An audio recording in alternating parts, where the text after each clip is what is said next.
अस्सलाम वालेकुम। मैं हूं आमिर खाकवानी। अपने फेसबुक और यूट्यूब चैनल में आपका खैर मकदम। पिछले चंद दिनों से व्लॉग नहीं कर सका, कुछ ज़ाती मसरूफियत रही। मेरी किताब आई है ख्याल सराय, उस किताब की मसरूफियत थी। फिर उसके सिलसिले में कराची किताब मेले में जाना पड़ा, 4-5 दिन उसमें लग गए।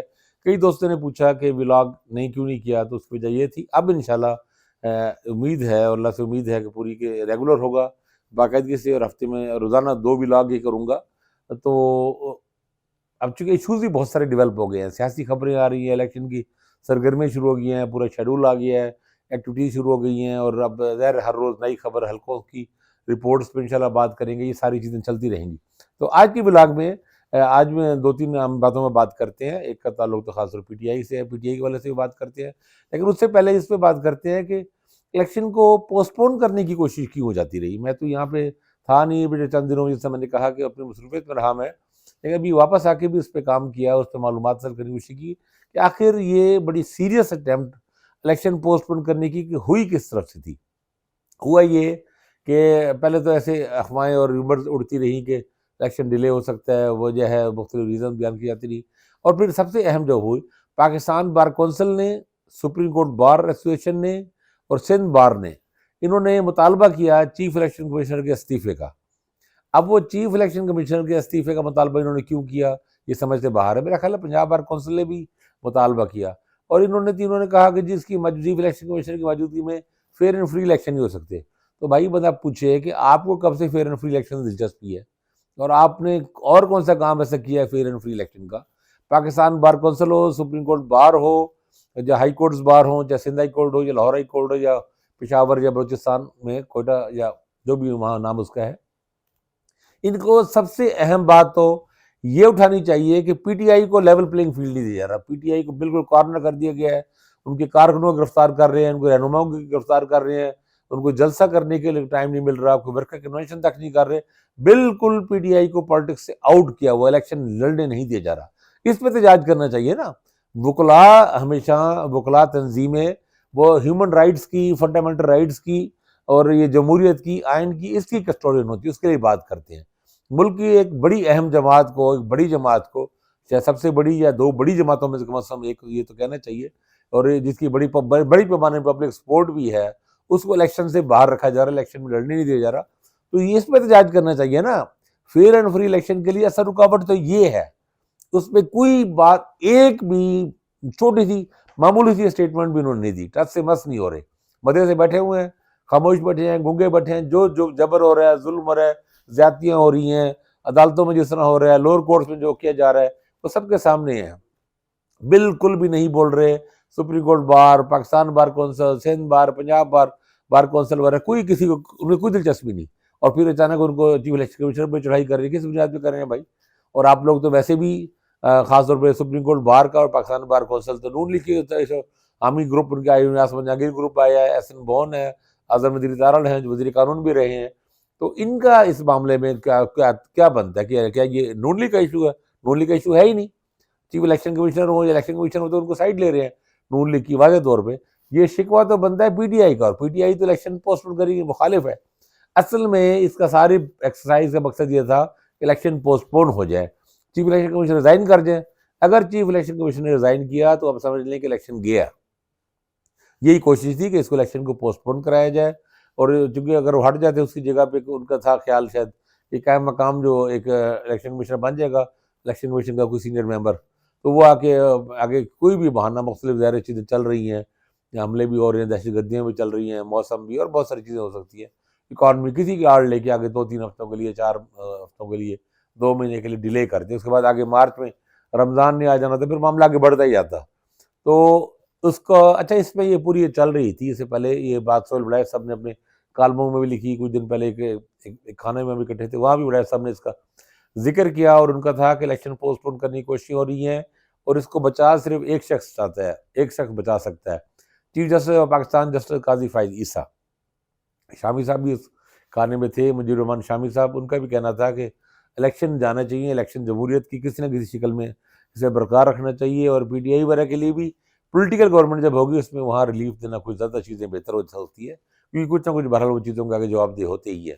तो और वैसे ही हुआ, इलेक्शन को पोस्टपोन करने की सारी अटैम्प्ट जो है, इसको नाकाम बनाया chief justice of Pakistan justice Qazi Faez Isa नहीं। उन्होंने इसको, वो बाहर जा रहे थे छुट्टियों पे, मेरे ख्याल में अभी वो मुल्क से बाहर है, तो उन्होंने जाने से पहले ही इस केस को टेकअप किया और वहाँ पे इलेक्शन कमीशन से बाकायदा तौर पे एक तरह का थोड़ा सा प्रेशर डलवा के शेड्यूल भी जारी करवा दिया और बिल्कुल क्लियर कर दिया। और साथ ही उन्होंने ये जो आ रही थी कि इसमें इंतखाबी हलकों पे एतराज़ात हो रहे थे, वो भी उन्होंने रद्द कर दिया और कहा कि इलेक्शन होने चाहिए। और वो चले गए, लेकिन उस जगह जो कायम मकाम चीफ जस्टिस हैं तारिक मसूद साहब, उन्होंने भी बलूचिस्तान के बाज़ हलकों के वाले से एतराज़ात मुस्तरद कर दिए और इलेक्शन, कहा कि इलेक्शन होगा। अब मामला इलेक्शन की तरफ जा रहा है। अब ये सवाल कि ऐसा करने वाले कौन था, कई लोग हो सकते हैं। बाज़ लोग तो निगरान हुकूमत की तरफ, निगरान वज़रा की तरफ इशारा कर रहे हैं, बाज़ तो निगरान वज़ीर-ए-आज़म का भी नाम ले लेते हैं कि वो भी शायद, क्योंकि ज़ाहिर-सी बात है निगरान हुकूमत ने ख़त्म हो जाना है, इलेक्शन हो जाते हैं अगर टाइम पर, तो इक़्तिदार से छोड़ना आसान तो नहीं है ना, जो मज़े इक़्तिदार के होते हैं वो ज़ाहिर अपनी जगह हैं। तो या फिर मुझे लगता है कि हुकूमत के अंदर हुकूमत जिस तरह होती है ना, एक स्टेट विद इन स्टेट होती है, जब मुख्तलिफ पॉकेट्स होती हैं गवर्नमेंट के अंदर, जो ताकत के मराकज़ भी, उनमें से भी लगता है कुछ लोग चाहते थे पोस्टपोन हो, कुछ नहीं चाहते थे। तो ये अंदर की कशमकश चीज़ें थी, बहरहाल उसके लिए एक अटेम्प्ट की गई और अटेम्प्ट अल्टीमेटली नाकाम बना दी गई चीफ जस्टिस ऑफ पाकिस्तान ने। और सुप्रीम कोर्ट लगता है पूरी तरह यकसू है इलेक्शन कराने के लिए, और वही इस वक्त उसकी महफ़ूज़ है। और इसका मज़ेदार बात यह हुई कि इसमें बहुत स्ट्रॉन्ग मौक़िफ़ लिया तहरीक इंसाफ ने। अच्छा, तहरीक इंसाफ को का मुतालबा तो इलेक्शन पोस्टपोन होना चाहिए, उनको इलेक्शन लड़ने नहीं दिया जा रहा, लेकिन वो बड़े प्रैक्टिकली पॉलिटिक्स, अच्छी पॉलिटिक्स कर रहे हैं इस लिहाज से कि वो जैसे भी जितना भी मिलता है वो कहते हैं चलो शेयर लिया जाए। और हामिद खान ने बहुत कैटेगोरिकली इसको रद्द किया और उन्होंने कहा कि पाकिस्तान बार और सुप्रीम कोर्ट बार का ये मुतालबा जो है ये किसी रीज़न की बुनियाद पे है, किसी के इशारे पे है। उन्होंने बड़े साफ लफ्ज़ों में कहा। बैरिस्टर गौहर खान जो क़ायम मक़ाम चेयरमैन है पीटीआई के, उन्होंने भी इसको रद्द किया। और मज़ेदार बात है कि पाकिस्तान पीपल्स पार्टी और पीएमएलएन और पीटीआई तीनों बड़ी जमातों ने इसको मुस्तरद कर दिया, इस मुतालबे को ही मुस्तरद कर दिया। यूँ जैसे कहना कि दाल नहीं गली। एक तो ये मामला हो गया, इलेक्शन तो जा रहे हैं। दूसरी डेवलपमेंट इस दौरान जो हुई वो पाकिस्तान पीपल्स पार्टी की हुई। पीपल्स पार्टी को आप जानते हैं कि पहले मियां जरदारी साहब एक चंद माह पहले तक अगस्त में जब असम्बली तहलील हुई थी, उसके बाद बड़े कॉन्फिडेंट थे, ये भी कहना शुरू हो गया था कि प्राइम मिनिस्टर हम बनाएंगे और फैसला हम करेंगे इलेक्शन का और ये वो वगैरह वगैरह। एक दफ़ा उन्होंने इलेक्शन पोस्टपोन करने की भी बात की। उन्होंने कहा जी मौसम ऐसा है तो उसमें इलेक्शन आगे जा सकता है। JUI के मौलाना फजल रहमान तो ये बात बहुत कहते रहे। फजल रहमान साहब को खैर इलेक्शन में शिकस्त नज़र आ रही है और उनको खतरा है कि डेर इसमाइल खान में अगर लोग बाहर निकल आए तो बहुत ही बुरी शिकस्त उनको 30-40 हज़ार वोटों से शायद हो जाए। तो वो तो उनकी अपनी परेशानी अपनी जगह है, वो उस तरह के लोगों के मसाइल थे। लेकिन पीपल्स पार्टी में जरदारी साहब बिलावल भुट्टो के बयानात के बाद एक लग रहा था कि एक फासला आ गया है एस्टैब्लिशमेंट और पाकिस्तान पीपल्स पार्टी में। जरदारी साहब ने उसको गैप को फिल किया है बड़ी महारत के साथ, जो उनका तरीक़ाकार है।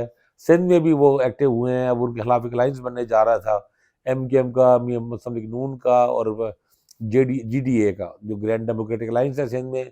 पीर साहब पगाड़ा है और बहुत से लोग इसमें शामिल हैं, लोकल लोग, वहाँ के अहम पॉलिटिशियंस वगैरह, इवन PTI के कुछ लोग, अरबाब जो ख़ानदान है वो भी वहाँ से PTI छोड़ के भी कई लोग वहाँ पर शामिल हो चुके हैं। तो खैर उन्होंने वहाँ से भी, उनको भी लोगों को तोड़ने की कोशिश कर रहे हैं कि वो अपनी इधर उधर, लेकिन बलूचिस्तान में उनको डेवलपमेंट मिली हुई है, पेशरफ्त हुई है, बलूचिस्तान में उनको स्पेस मिली है। और हमने देखा है कि पहले जाम कमाल और दूसरे बहुत सारे लोग, सारे एक पूरा एक जत्था का जत्था शामिल करा दिया गया था मुस्लिम लीग नून में। मुस्लिम लीग नून में शामिल हो गए थे। बाप पार्टी जो है बड़े धूमधाम से बनी थी 2018 से पहले, वो बिल्कुल टुकड़े टुकड़े हो गई।